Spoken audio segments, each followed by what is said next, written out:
welcome back. Shall we continue our tale? Then up rose Mrs. Cratchit, Cratchit's wife, dressed out but poorly in a twice-turned gown, but brave in ribbons, which are cheap and make a goodly show for sixpence, and she laid the cloth, assisted by Belinda Cratchit, second of her daughters, also brave in ribbons, while Master Peter Cratchit plunged a fork into the saucepan of potatoes, and getting the corners of his monstrous shirt collar, Bob's private property conferred upon his son and heir in honor of the day, into his mouth, rejoiced to find himself so gallantly attired, and yearned to show his linen in the fashionable parks. And now 2 smaller Cratchits, boy and girl, came tearing in, screaming that outside the baker's they had smelt the goose, and knew it for their own, and basking in luxurious thoughts of sage and onion, these young Cratchits danced about the table and exalted Master Peter Cratchit to the skies, while he, not proud, although his colors nearly choked him, blew the fire, until the slow potatoes, bubbling up, knocked loudly at the saucepan lid to be let out and peeled. "What has ever got your precious father, then?" said Mrs. Cratchit. "And your brother, Tiny Tim? And Martha weren't as late last Christmas Day by half an hour." "Here's Martha, mother," said a girl, appearing as she spoke. "Here's Martha, mother," cried the 2 young Cratchits. "Hurrah! There's such a goose, Martha." "Why, bless your heart alive, my dear, how late you are," said Mrs. Cratchit, kissing her a dozen times and taking off her shawl and bonnet for her with officious zeal. "We'd a deal of work to finish up last night," replied the girl, "and had to clear away this morning, mother." "Well, never mind so long as you are come," said Mrs. Cratchit. "Sit ye down before the fire, my dear, and have a warm, Lord bless ye." "No, no, there's father coming," cried the 2 young Cratchits, who were everywhere at once. "Hide, Martha, hide!" So Martha hid herself, and in came little Bob, the father, with at least 3 feet of comforter exclusive of the fringe hanging down before him, and his threadbare clothes darned up and brushed to look seasonable, and Tiny Tim upon his shoulder. Alas for Tiny Tim, he bore a little crutch, and had his limbs supported by an iron frame. "Why, where's our Martha?" cried Bob Cratchit, looking round. "Not coming," said Mrs. Cratchit. "Not coming," said Bob, with a sudden declension in his high spirits, for he had been Tim's blood horse all the way from church, and had come home rampant. "Not coming upon Christmas Day?" Martha didn't like to see him disappointed, if it were only in joke, so she came out prematurely from behind the closet door and ran into his arms, while the 2 young Cratchits hustled Tiny Tim and bore him off into the wash-house, that he might hear the pudding singing in the copper. "And how did little Tim behave?" asked Mrs. Cratchit, when she had rallied Bob on his credulity, and Bob had hugged his daughter to his heart's content. "As good as gold," said Bob, "and better. Somehow he gets thoughtful, sitting by himself so much, and thinks the strangest things you ever heard.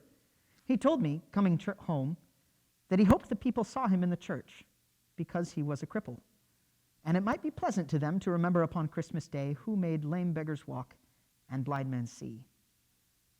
Bob's voice was tremulous when he told them this, and trembled more when he said that Tiny Tim was growing strong and hearty.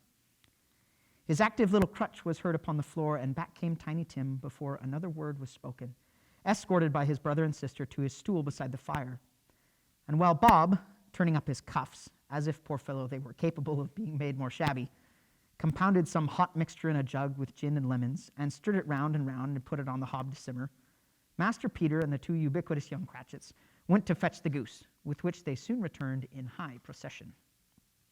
Such a bustle ensued that you might have thought a goose the rarest of all birds, a feathered phenomenon to which a black swan was a matter of course. And in truth, it was something very like it in that house. Mrs. Cratchit made the gravy, ready beforehand in a little saucepan, hissing hot. Master Peter mashed the potatoes with incredible vigor. Miss Belinda sweetened up the applesauce. Martha dusted the hot plates. Bob took Tiny Tim beside him in a tiny corner at the table. The 2 young Cratchits set chairs for everybody, not forgetting themselves, and mounting guards upon their posts, crammed spoons into their mouths, lest they should shriek for goose before their turn came to be helped. At last the dishes were set on, and grace was said. It was succeeded by a breathless pause, as Mrs. Cratchit, looking slowly all along the carving knife, prepared to plunge it in the breast. But when she did, and when the long-expected gush of stuffing issued forth, one murmur of delight arose all round the board, and even Tiny Tim, excited by the 2 young Cratchits, beat on the table with the handle of his knife, and feebly cried, "Hurrah!" There never was such a goose. Bob said he didn't believe there ever was such a goose cooked. Its tenderness and flavor, size and cheapness were the themes of universal admiration. Eked out by the applesauce and mashed potatoes, it was a sufficient dinner for the whole family. Indeed, as Mrs. Cratchit said with great delight, surveying one small atom of a bone upon the dish, they hadn't ate it all at last. Yet every one had had enough, and the youngest Cratchits in particular were steeped in sage and onion to the eyebrows. But now, the plates being changed by Miss Belinda, Mrs. Cratchit left the room alone, too nervous to bear witness, to take the pudding up and bring it in.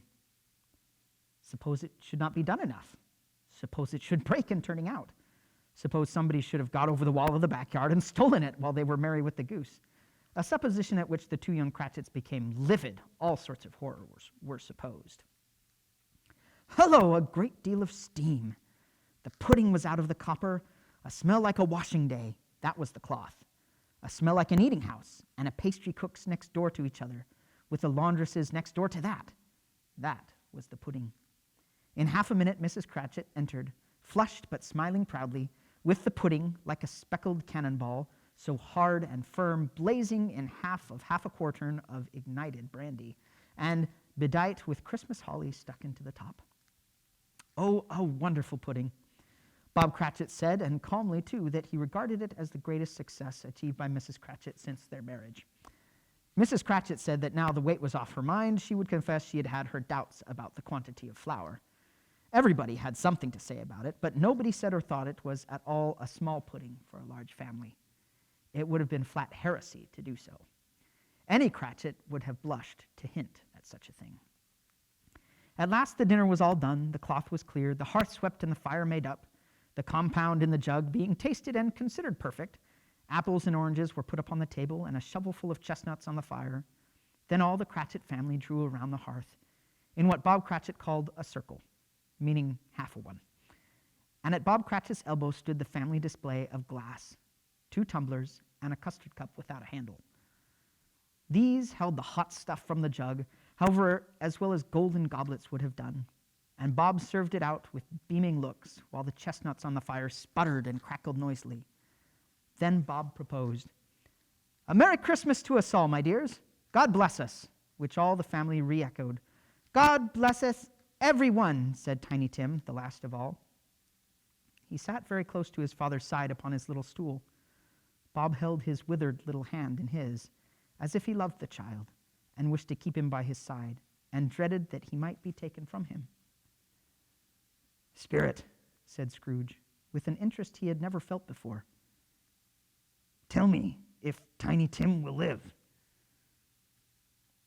"I see a vacant seat," replied the ghost, "in the poor chimney corner, and a crutch without an owner, carefully preserved. If these shadows remain unaltered by the future, the child will die." "No, no," said Scrooge. "Oh, no, kind spirit. Say he will be spared." "If these shadows remain unaltered by the future, none other of my race," returned the ghost, "will find him here. What then? If he be like to die, he had better do it, and decrease the surplus population." Scrooge hung his head to hear his own words quoted by the spirit, and was overcome with penitence and grief. "Man," said the ghost, "if man you be in heart, not adamant, forbear that wicked cant until you have discovered what the surplus is and where it is. Will you decide what men shall live, what men shall die? It may be that in the sight of heaven you are more worthless and less fit to live than millions like this poor man's child. O God, to hear the insect on the leaf pronouncing on the too much life among his hungry brothers in the dust." Scrooge bent before the ghost's rebuke, and trembling cast his eyes upon the ground, but he raised them speedily on hearing his own name. "Mr. Scrooge," said Bob, "I'll give you Mr. Scrooge, the founder of the feast." "The founder of the feast, indeed," cried Mrs. Cratchit, reddening. "I wish I had him here. I'd give him a piece of my mind to feast upon, and I'd hope he'd have a good appetite for it." "My dear," said Bob, "the children. Christmas Day." "It should be Christmas Day, I am sure," said she. on which one drinks the health of such an odious, stingy, hard, unfeeling man as Mr. Scrooge. You know he is, Robert.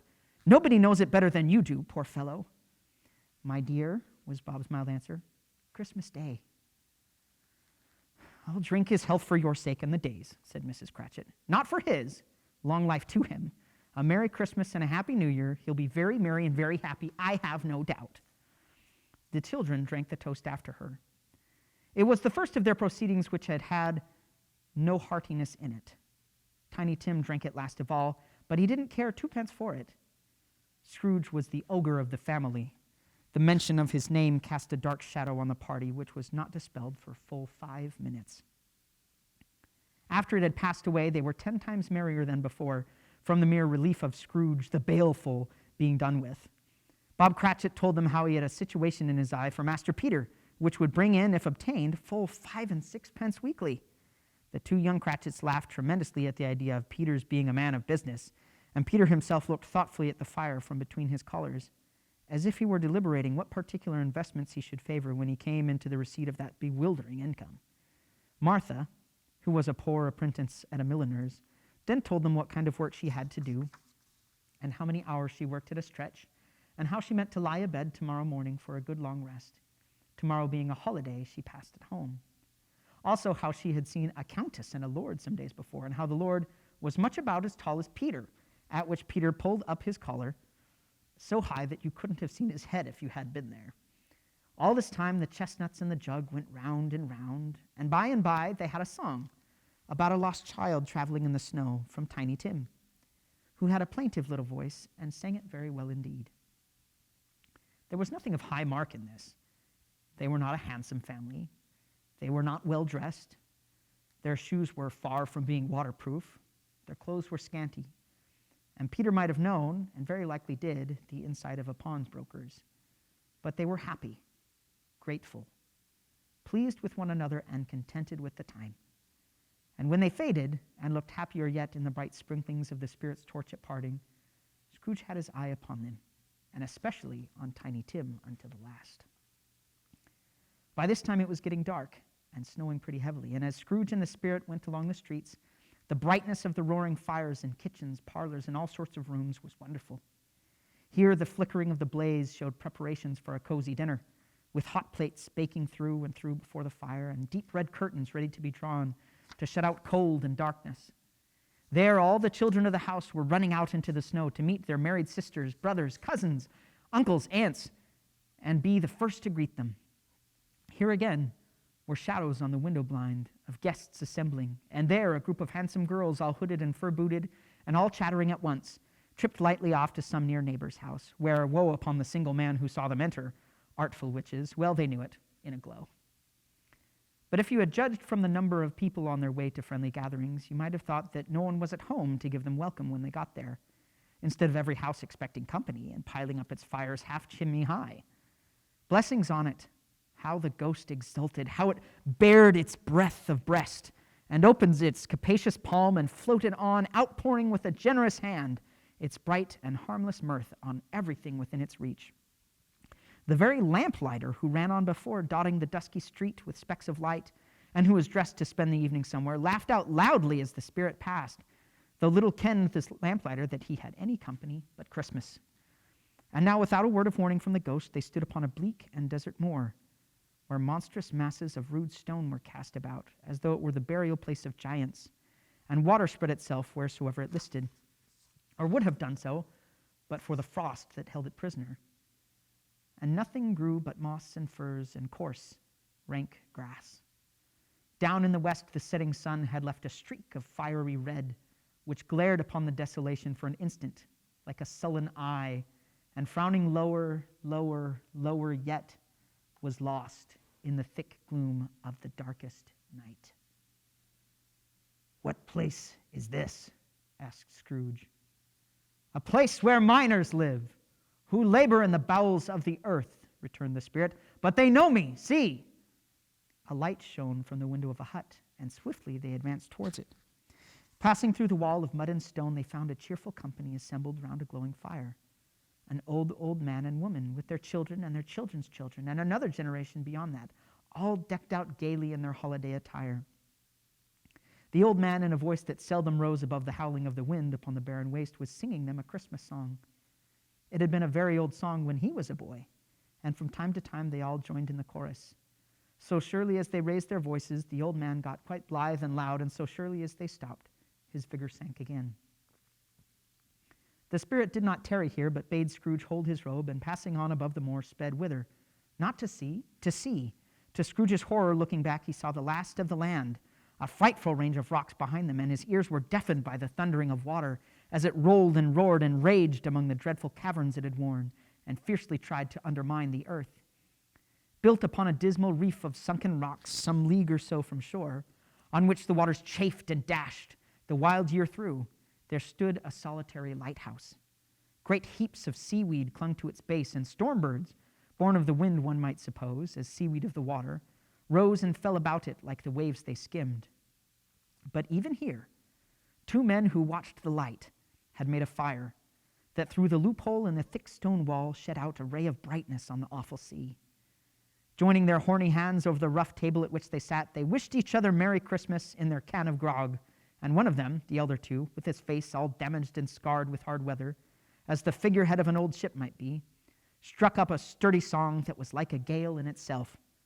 Again, the ghost sped on, above the black and heaving sea, on, until being far away, as he told Scrooge, from any shore, they lighted on a ship.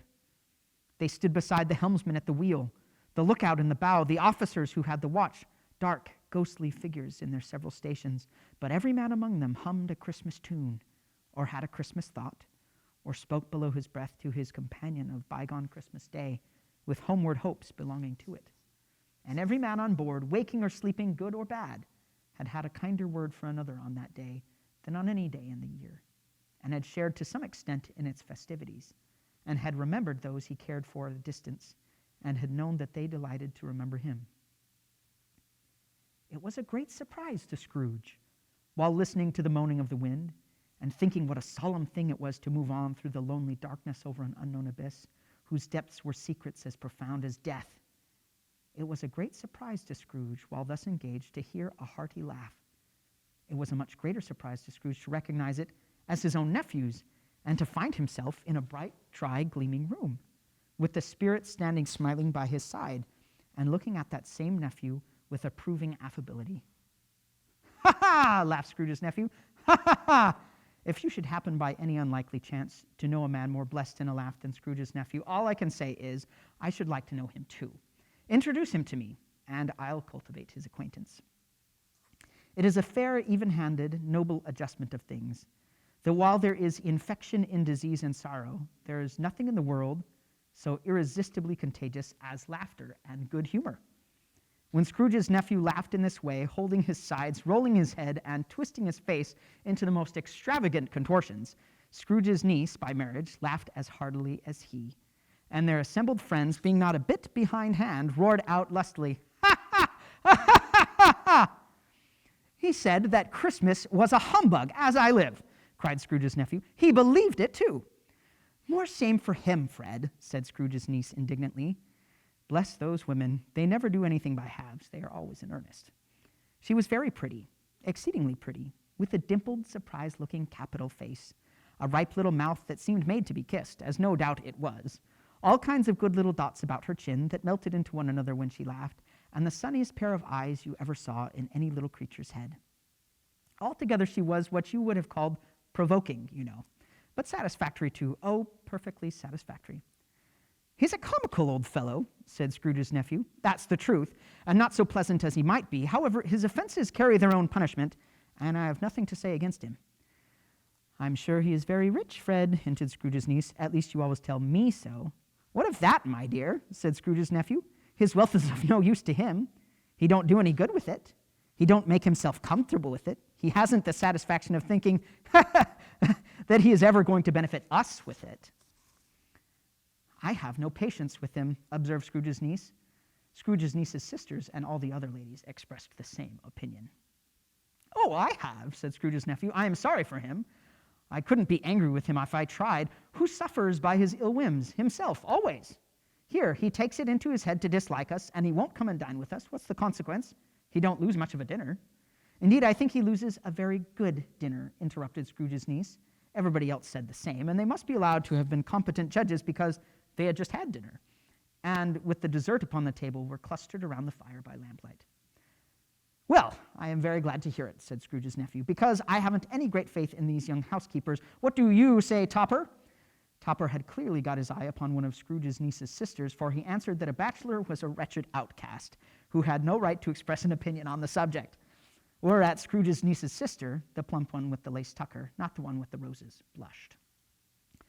Do go on, Fred, said Scrooge's niece, clapping her hands. He never finishes what he begins to say. He is such a ridiculous fellow.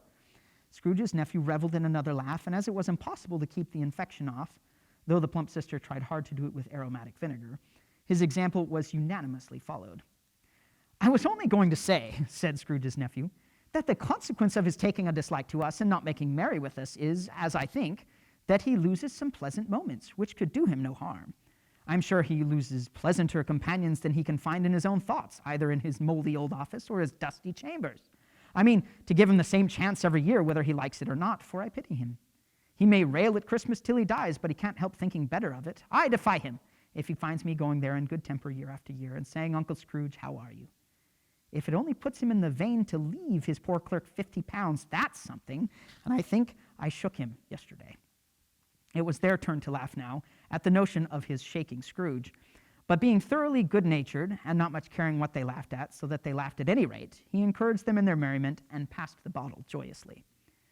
After tea they had some music, for they were a musical family and knew what they were about. When they sung a glee or catch, I can assure you, especially Topper, who could growl away in the bass like a good one, and never swell the large veins in his forehead or get red in the face over it. Scrooge's niece played well upon the harp, and played among other tunes a simple little air, a mere nothing, you might learn to whistle it in 2 minutes, which had been familiar to the child who fetched Scrooge from the boarding school, as he had been reminded by the ghost of Christmas past. When this strain of music sounded, all the things the ghost had shown him came upon his mind.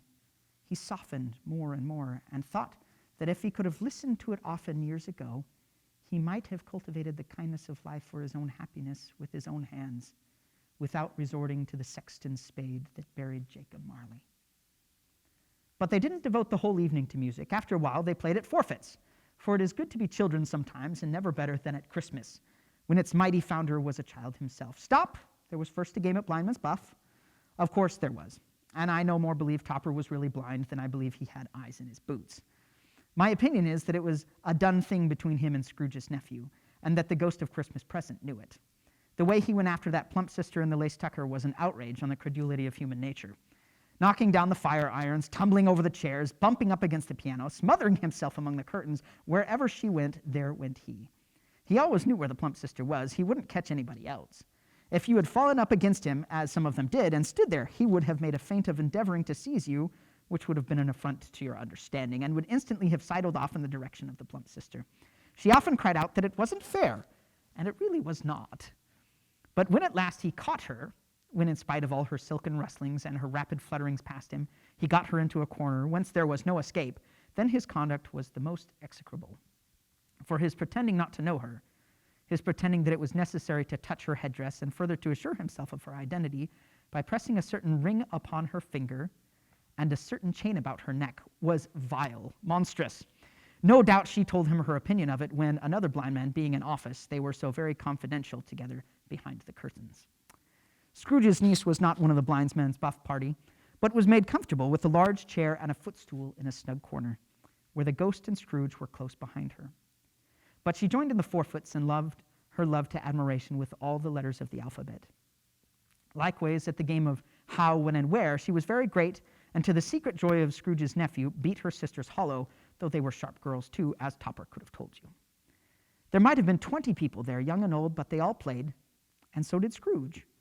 For wholly forgetting in the interest he had had in what was going on, that his voice made no sound in their ears, he sometimes came out with his guess, quite loud, and very often guessed right too, for the sharpest needle, best Whitechapel, warranted not to cut in the eye, was not sharper than Scrooge, blunt as he took it in his head to be. The ghost was greatly pleased to find him in this mood, and looked upon him with such favor that he begged like a boy to be allowed to stay until the guest departed, but this the spirit said could not be done. here is a new game, said Scrooge. 1/2 hour, Spirit, only one. It was a game called Yes and No, where Scrooge's nephew had to think of something, and the rest must find out what, he only answering to their questions yes or no, as the case was. The brisk fire of questioning to which he was exposed elicited from him that he was thinking of an animal, a live animal rather than a disagreeable animal, a savage animal, an animal that growled and grunted sometimes and talked sometimes and lived in London and walked about the streets and wasn't made a show of and wasn't led by anybody and didn't live in a menagerie and was never killed in a market and was not a horse or an ass or a cow or a bull or a tiger or a dog or a pig or a cat or a bear. Whew! At every fresh question that was put to him, this nephew burst into a fresh roar of laughter, and it was so inexpressibly tickled that he was obliged to get up off the sofa and stamp. At last, the plump sister, falling into a similar state, cried out, I have found it out. I know what it is, Fred. I know what it is. What is it? Cried Fred. It's your Uncle Scrooge! Which it certainly was. Admiration was the universal sentiment, though some objected that the reply was, is it a bear, ought to have been yes, inasmuch as an answer in the negative was sufficient to have diverted their thoughts from Mr. Scrooge, supposing they had ever had any tendency that way. He has given us plenty of merriment, I am sure, said Fred, and it would be ungrateful not to drink his health. Here is a glass of mulled wine ready to our hand at the moment, and I say, Uncle Scrooge!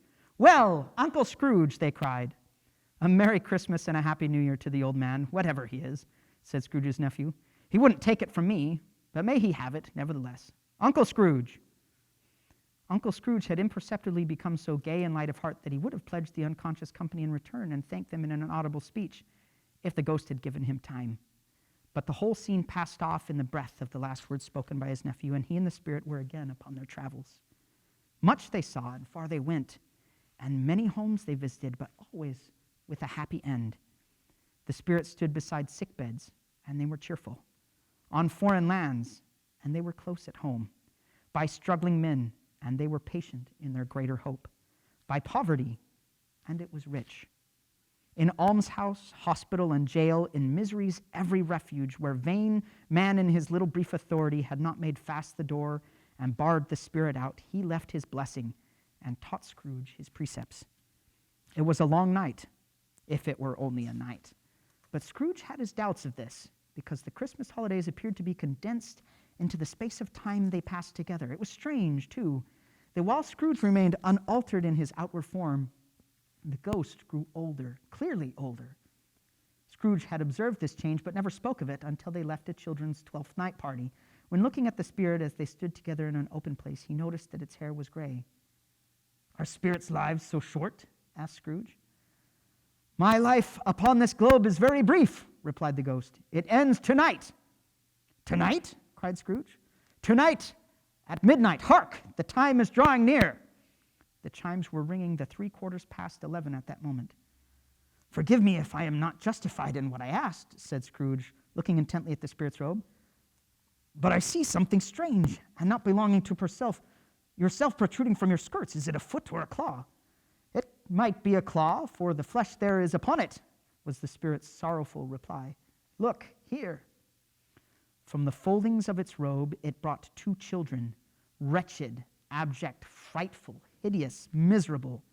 They knelt down at its feet and clung upon the outside of its garment. Oh, man, look here. Look! Look down here! Exclaimed the ghost. They were a boy and a girl, yellow, meager, ragged, scowling, wolfish, but prostrate too in their humility. Where graceful youth should have filled their features out and touched them with its freshest tints, a stale and shriveled hand, like that of age, had pinched and twisted them and pulled them into shreds. Where angels might have sat enthroned, devils lurked and glared out menacing. No change, no degradation, no perversion of humanity in any grade through all the mysteries of wonderful creation has monsters half so horrible and dread. Scrooge started back, appalled. Having them shown to him in this way, he tried to say they were fine children, but the words choked themselves rather than be parties to a lie of such enormous magnitude. Spirit, are they yours? Scrooge could say no more. They are man's, said the spirit, looking down upon them. And they cling to me, appealing from their fathers. This boy is ignorance. This girl is want. Beware them both, and all of their degree, but most of all beware this boy, For on his brow I see that written which is doom, unless the writing be erased. Deny it, cried the spirit, stretching out its hand toward the city. Slander those who tell it ye, admit it for your factious purposes, and make it worse, and bide the end. Have they no refuge or resource? Cried Scrooge.